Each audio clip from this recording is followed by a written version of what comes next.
cart creaked as she turned the corner on the 12th floor. It was always the same sound, metal against metal, a crooked wheel that no one ever fixed, because no one noticed that cart, just as no one noticed her. Clara pushed it with both hands, her fingers red from wringing out damp cloths, her nails short, unpainted, without vanity. 3/4 of the way to the end of her shift. 3/4, and then the service elevator, the back exit, the bus stop under the overpass where it rained even when it wasn't raining because the water accumulated on the concrete and ran down without stopping. As if the whole world were crying up there and only she was left below receiving it. She didn't complain. Clara never complained. She had learned early on that complaining was a luxury that cost too much for someone who couldn't even afford silence. Her mother said this before she died. Not with words, but with the way she lowered her head when her father yelled. With the way she folded other people's sheets as if they were sacred. With the way she smiled at guests, saying, excuse me, while making herself smaller than she already was. Clara inherited all of that. The restrained smile, the hunched posture, the ability to occupy the minimum possible space in a world that reserved no space for her at all. She was 32, but the mirrors in the room she cleaned told a different story. Not that she was old, it was that her eyes carried a weight that didn't match her age. Deep-set brown eyes that had seen too much and expected too little. Her hair was always pulled back in a tight bun, hidden under the cap of her uniform. The shapeless gray uniform erased any trace of femininity as if intentionally, and perhaps it was. Women like Clara shouldn't be beautiful. Not there. Not in that 5-star hotel where guests paid per night what she earned in a month. The Grand Palazzo Hotel was a marble and crystal monument erected in the city center like a cathedral of luxury. Enormous chandeliers hung from the lobby ceiling like artificial constellations. The carpets were so soft they swallowed your steps, and the silence inside had a different texture. It was a purchased silence, a silence that only existed because someone paid to not hear the noise of the world outside. Clara knew every corner of that building. She knew which rooms had the best view, which had the heating that failed in winter, which pillows the guests preferred. She knew everything, but none of it was hers. She was merely the invisible hand that made everything perfect for others. That night, I was more tired than usual. The supervisor, Donna Mercia, had insisted on redistributing the floors, giving Clara the furthest rooms, the ones nobody wanted. You can handle it, right, Clara? You always can. And Clara nodded, as always, because saying no was a verb she had long since forgotten. The other chambermaids exchanged glances, a mixture of relief that it wasn't them, and veiled contempt for someone who never said no. There was something about Clara's submissiveness that bothered people, as if her extreme kindness were a silent accusation against someone who had already lost her own. Room 1206 was the second to last. Clara knocked 3 times, waited, knocked again. Silence. She used the MasterCard and entered. The room was empty, but there were signs of presence. An open suitcase on the bed, clothes carelessly strewn about, a half-open laptop on the desk with its bluish light flickering like a sleepless eye. There was also a half-empty glass of whiskey on the windowsill, and the window was open, something guests rarely did on that floor. The wind blew in cold, carrying the distant sounds of the city, and Clara felt a shiver that wasn't just from the cold. She got to work. She changed the sheets with the precision of someone who does it thousands of times, stretching, folding, smoothing, creating a surface so perfect it looked like it had never been touched. She collected the towels from the bathroom, cleaned the sink, lined up the toiletries bottles in millimeter order. She was finishing vacuuming the carpet when the door opened. The man who entered didn't see her, not immediately. He entered as if carrying the weight of having existed too much that day, his broad shoulders hunched forward, his eyes fixed on the floor, his hand limp at his side as if he had just let go of something he had held for too long. He wore a dark, expensive suit that suited him well, despite its dishevelment. His tie was loose, the first few buttons of his shirt undone. He had dark hair, slightly gray at the temples, a handsome face with a tired look, like a landscape that has been photographed too many times. He went straight to the windowsill, picked up the glass of whiskey, and drank the rest in one gulp. Only then did he notice Clara, standing near the door with the vacuum cleaner in her hand, small, motionless, as if apologizing for being there. "Excuse me," she said, and the word came out so softly it was almost inaudible. "I'm leaving now." He looked at her. Not the way guests usually looked, through her, as if she were part of the furniture. He really looked at her, with those dark, deep eyes that seemed to be searching for something that wasn't there. There was a second of silence that lasted longer than it should have. "No," he said. "You can end it. I shouldn't have come back so soon." The voice was deep and had an almost imperceptible fracture, like a fine crack in a crystal glass. You only noticed it if you paid attention. Clara paid attention. She always paid attention to things that others didn't notice. She finished quickly, put the vacuum cleaner back in the cart, and prepared to leave. But as she walked through the door, he said something that made her stop. The pillow on the left. You put 2? Clara turned around confused. Yes, sir. The hotel standard is 2 pillows per side. I know, but yesterday there was only 1, and I slept better than I have in weeks. She didn't know what to say. No one had ever noticed the pillows. No one had ever spoken to her about pillows, about sheets, about anything. She was the woman who went into the rooms after people left and left before they returned. She existed in the gaps, in the cracks, in the moments when no one was looking. I can take one off, if you prefer, he said. He almost smiled. Almost. Please. Clara returned, took the extra pillow and put it in the closet. When she turned around, he was sitting on the edge of the bed, looking at his own hands as if he didn't recognize them. There was something about that image. A rich, handsome, powerful man sitting on the edge of a hotel bed, looking at his hands with the expression of someone who has lost something that cannot be bought, that made Clara feel a pang in her chest. Not of pity, of recognition. It was the same look she saw in the mirror every morning. She left without saying anything else. His name was Rafael Monteiro. Clara knew because the name was on the room's registration form, and because in the following days, the entire hotel staff began whispering about him. He owned one of the largest real estate development companies in the country, a man who built entire buildings, who erected empires of concrete and glass, but who, according to rumors, had just lost something that no engineering could rebuild. His wife had left him. Not for another man, not for money, not for any reason that the tabloids could turn into a headline. She simply said she no longer recognized him, that he had become a stranger dressed in the clothes of the man she loved. And she left, taking their 2 children, a cat, and exactly half of the life they had built together. Rafael stayed at the Grand Palazzo because he couldn't return to the house, which now felt too big. Every room echoed. Every open drawer was a reminder of what was missing. So he settled into that hotel room like a castaway settles on an island, not by choice, but for lack of another place where the loneliness would hurt less. Clara continued tending to room 1206. Every day, the same routine. Knock, wait, go in, clean, go out. But things began to change in small, almost invisible ways. She started noticing the details he left behind like unintentional clues. An untouched cup of cold coffee on the table. He didn't sleep. An open book always on the same page. He couldn't concentrate. Handwritten notes that ended up crumpled in the trash. She never read them, but she saw the smudged ink, as if the words had been written too forcefully, too urgently. And he began to notice her. Not all at once, not like a revelation. It was a slow process, like the dawn light that doesn't have an exact moment to begin. First, there were the details. The right pillow, the curtains half open at the exact angle he preferred, the room temperature always a degree below the standard because she noticed he left the window open. Then there were the almost simultaneous presences. He would come home a little earlier, she would finish a little later, and those minutes of coincidence became something neither of them named, but which both secretly anticipated. One afternoon, he was sitting in the armchair by the window when she came in. He didn't get up. He didn't ask her to come back later. He just stood there, with his switched-off cell phone in his hand, and his gaze lost on the horizon of buildings that he himself could have built. Clara. He said her name, and she almost dropped the toiletries bottle she was holding. No one in that hotel called her by her name. She was the maid, the one on the night shift, the one who doesn't complain. Hearing her name in his voice was like being seen for the first time. Yes, sir? Rafael. My name is Rafael. She didn't answer, not because she didn't want to, but because she didn't know what to do with that information. A guest giving his name to a chambermaid was like a bridge being built over an abyss that shouldn't be crossed. Can I ask you something? He continued, without waiting for an answer. Do you enjoy what you do? The question was simple, but it carried an absurd weight. No one had ever asked her that before. Not her mother, not her classmates, not even herself. To like was a verb that belonged to another vocabulary, the vocabulary of people who had choices. I do well, she replied. It was the most honest answer she could give. He looked at her for a long moment. That's not what I asked. Clara felt her face burn, not from shame, from something deeper, something older. It was the feeling of being discovered, of having someone looking behind the wall she had built brick by brick over 32 years. I need to finish the other rooms, he said, and left. But that night, on the bus ride home, squeezed between tired bodies and fogged windows, Clara thought about the question. And for the first time in years, she felt something stir within her. Not an answer, but the awareness of the absence of one.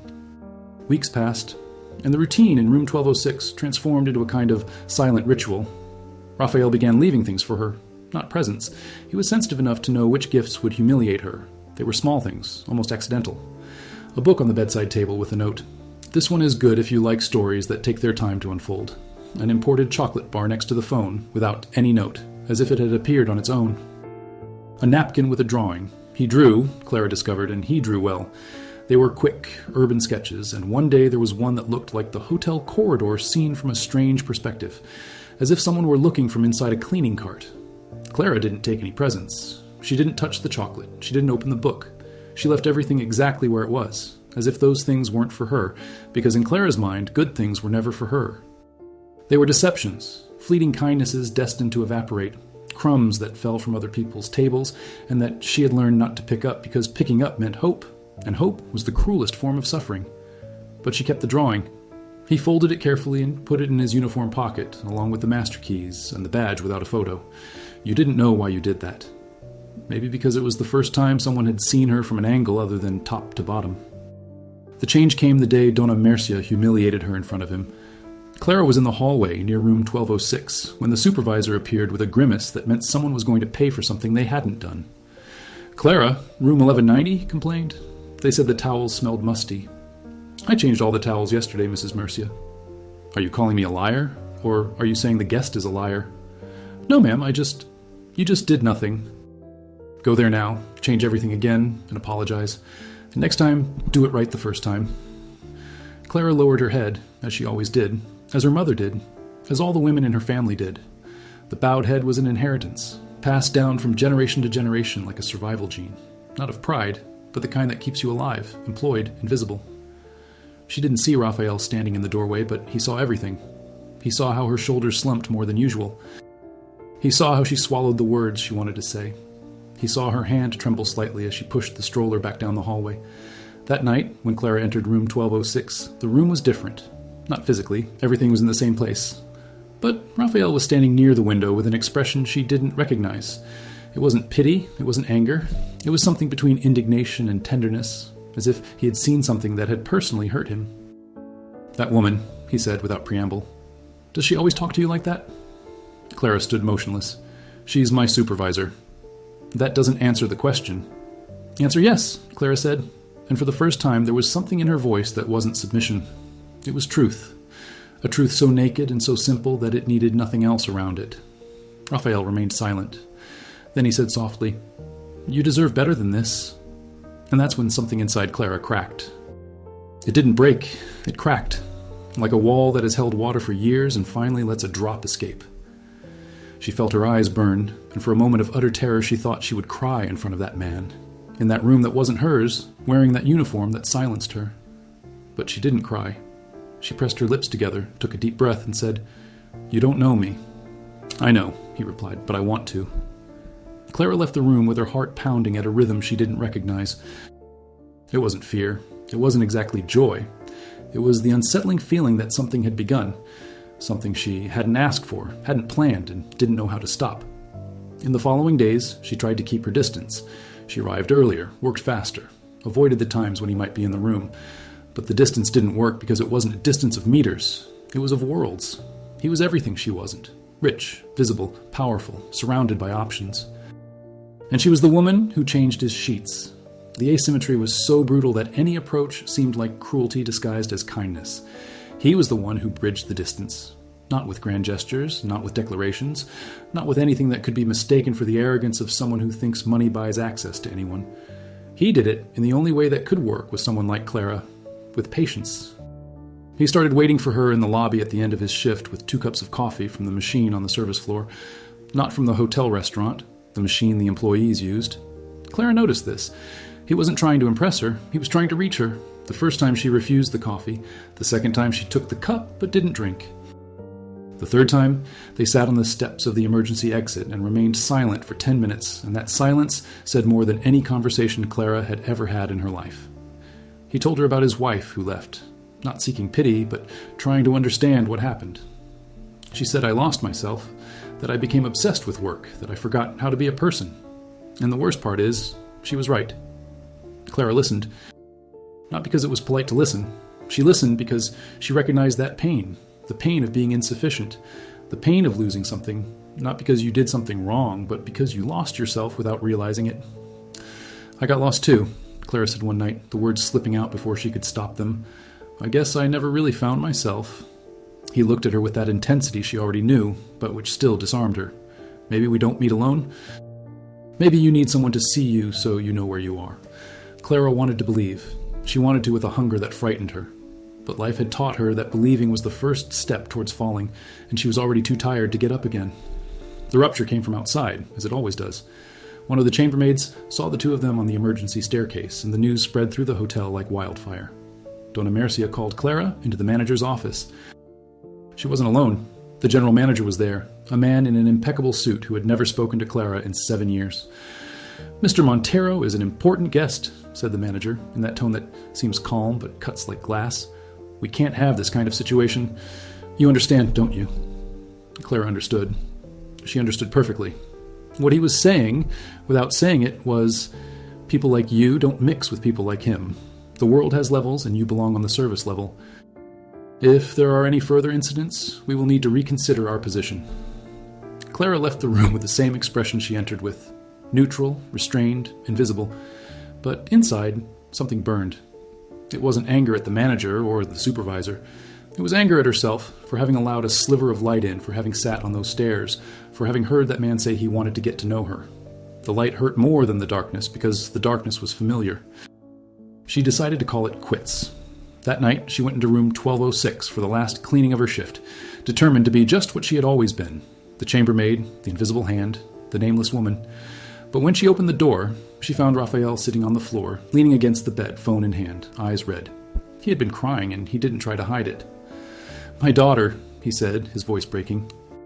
"My 6-year-old daughter asked her mother if her father doesn't love her anymore."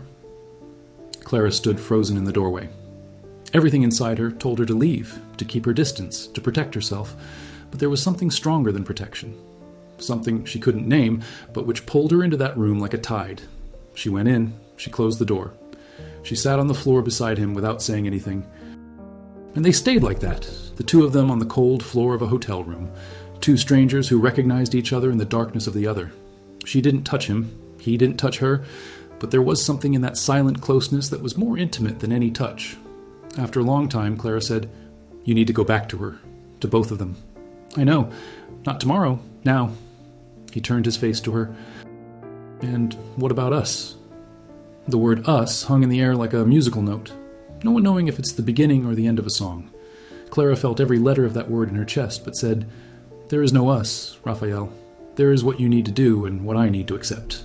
It was the hardest thing she had ever said, harder than putting up with Dona Mercia, harder than the double shifts, harder than the loneliness of all those years. Because for the first time she was giving up something she wanted, not out of weakness, but out of love. A love that wasn't possession, wasn't blind desire, wasn't selfishness disguised as feeling. It was the kind of love only known by those who have learned to put truth above their own pain. Rafael didn't argue, perhaps because he knew she was right. Perhaps because at that moment he understood what his ex-wife meant when she said he was lost. He was lost because he stopped listening to the truth. And now a woman who changed his bedsheets was giving him back something that all the money in the world couldn't buy: honesty. He left the next day. Clara cleaned room 1206 one last time. She changed the sheets, arranged the pillows, one on each side, cleaned the sink, and lined up the bottles. When she finished, the room was spotless, empty, as if no one had ever been there, as if nothing had happened. But on the nightstand, under the lamp, there was an envelope. Clara looked around as if someone could see her. She opened it with trembling hands. Inside there was a card with a drawing. It was her, seen in profile, pushing the cart down the hallway. But in the drawing there was something different. Her head was held high, her shoulders straight. And around her, instead of the gray walls of the hallway, there was an open sky, immense, endless. Below the drawing, a handwritten line: "You gave me back the truth. Now I give this back to you. You're so much more than this hallway." Inside the envelope was something else. A business card from a hotel management school with a full scholarship reserved in her name. On the back, in his handwriting, "It's not a favor. It's the least the world owed you." Clara stood still for a long time holding the envelope. She didn't cry. Or perhaps she did cry, but the kind of crying that makes no sound, that doesn't need witnesses, that happens inside like an underground rain irrigating something that has been dry for too long. 6 months later, Clara was no longer pushing her stroller up the 12th floor. She was sitting in a classroom, learning hotel management, surrounded by people who knew nothing of her story, and who didn't need to know. She wore her hair loose for the first time in years. She had discovered that it was more beautiful than she had imagined. Wavy, dark brown, with highlights that showed in the light.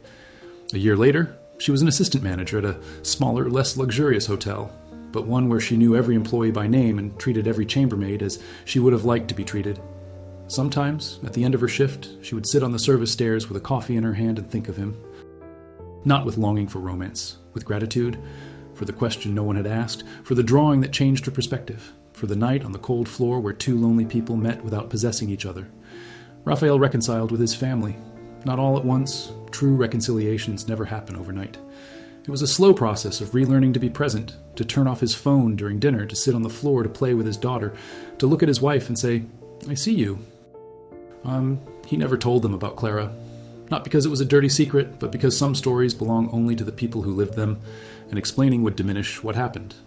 But one Sunday morning, while drawing on the balcony as his daughter painted beside him, Rafael made a quick sketch, a long corridor with a small figure in the background pushing something. His daughter looked and asked who it was. "Someone who helped me get back home," he said. The girl smiled and went back to painting. And somewhere in the city, on a service staircase of another hotel, Clara drank her coffee with her head held high, looking at the sky that fit between the buildings and feeling, for the first time in her life, that she occupied exactly the space she deserved. No more, no less, the entire space.